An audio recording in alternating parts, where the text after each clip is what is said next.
بسم الله الرحمن الرحيم.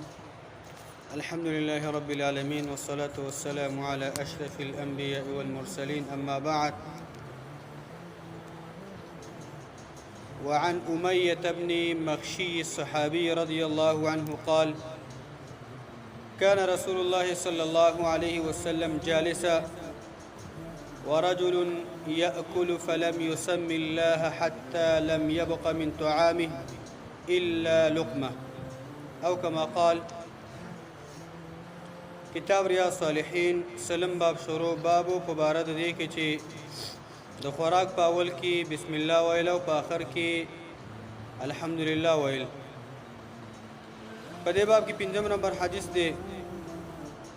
امیہ بن المخشی رضی الله عنه روایت دی. دا وی کان رسول الله صلی الله علیه وسلم جالسا، رسول الله صلی الله علیه وسلم ناستو، ورجل یأکل او یو سړي خوراک کو، فلم يسم الله حتى لم يبق من طعامه الا لقمه. دغه سړي بسم الله نو ویلي د خوراک په شروع کې تر دې پوري چې داغي خوراک نه صرف یو مړی پاتې شو. نور خوراکی پورا کو، صرف یو مړی هغه داغه په خوراک کې او موړوالي کې پاتې شو.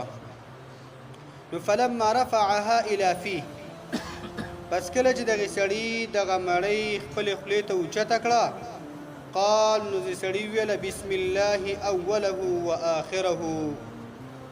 بسم الله اوله واخره دا دعا ویل چې کوم د خوراک په منځ کې ویل کېږي. شروع کوم په نوم د الله باندې په اول کې او په آخر کې.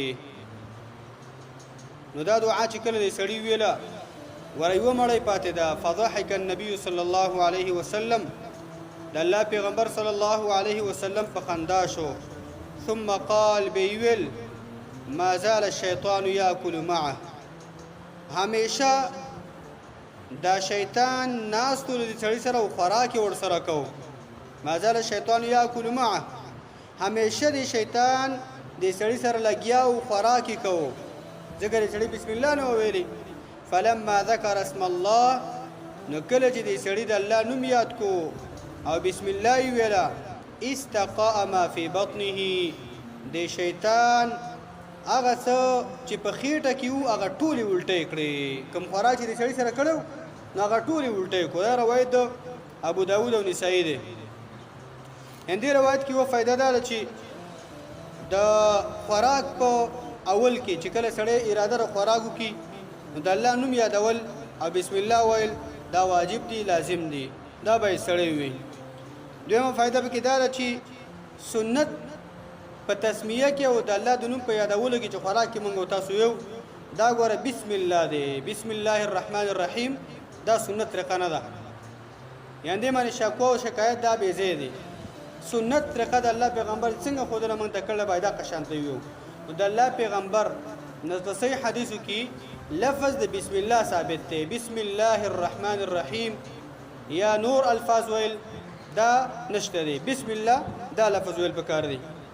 او درېمه فائدہ به کې دا ده چې شیطان په خپل ذاتن د انسان سره په خوراک کې شریک وي. چې کله د انسان بسم الله نه ویلي، کله چې یو سړی بسم الله یو انسان بسم الله په خوراک شروع کیونه وي نو دا شیطان هم سره ناست لګیای ستاغه د خوراک برکت ټول داغه سره زی.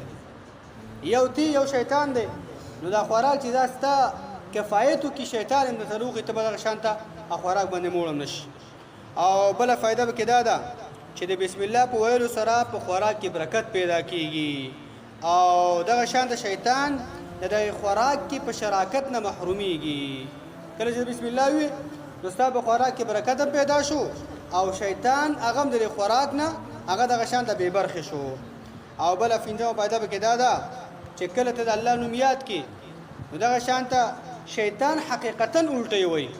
څنګه چې انسان کله الټي وي طبيعت خراب شو الټي وي نو د شیطان الټي حقیقتا ثابت دي. دا یو خیالي خبره نه ده بلکې حقیقتا د شیطان الټي ثابت دي. د الله نوم چې یاد کو نو دغه شانته هغه سره شیطان هغه کم خوراک چې کړي هم دی هغه ټول الټي کوي. او بله فایده به کې دام ده چې دا مو یوه چې یاره خوراک دا زما یوه مړۍ پاتې ده او زه خو آخري دغه کې مې یوه مړۍ ګور دې سړي اخرنۍ مړۍ وه که لږ خوراک هم ستا پاتې یو دا در پیاز شي ما بسم الله نه ده ویلې شک دم پکې پیدا چې ویل مې ده که نه مې ده ویلې احتیاطا یوه چې بسم الله اوله و آخره دا بل حدیث د عائشة عنها فرمای مخکې تېر شوی تقریبا دا وی كان رسول الله صلى الله عليه وسلم يأكل طعاما في 6 من أصحابه دا الله پیغمبر خوراک کو شپږ کسانو په منځ کې چې د هغې د ملګرو نه الله پیغمبر د شپږو صحابه کرامو سره ناستې خوراک کوي فجاء عربي یو بانډچي راغی صحرا والا یو سړی راغی فاکله بلقمتین دا کوم خوراک چې وکنه هغه ټولې په دوه مړو کې راتاو ټولې په دوه مړو کې راتاو کو او خپل یې وخوړه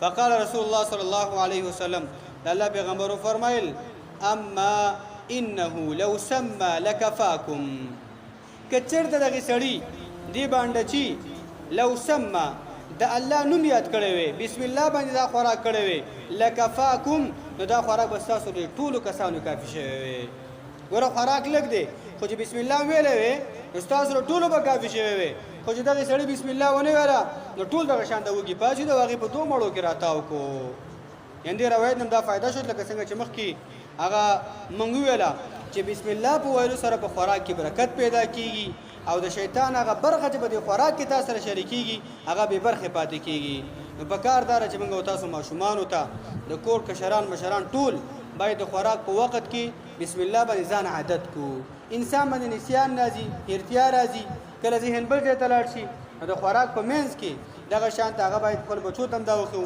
چې هغه د خوراک په منځ کې بسم الله اوله و آخره د دغه سره خوراک نه چې کوم برکت تللی هغه هم بیت الله تعالی د برکت دغه شان برکت بیته هغه اعاده کوي او دویم دا چې خوراک چې کوم شیطان کړی دی هغه ستا د بسم الله په هېرېدلو سره هغه شیطان هغه ټول خوراک چې کوم هغه تا سره کړی هغه ټول بیته الټی کوي هیڅ فایده دغه شان هغه شیطان ته به د خوراک حاصلولو سره هغه نه حاصلېږي الله دې به د خبرو مو تاسو عمل کو توفیق راکړي ټول ژوند الله زموږ او ستاسو د قرآن سره تابعدارۍ کې او عمل کې او خدمت کې تېر کړي وصلی الله علی نبینا محمد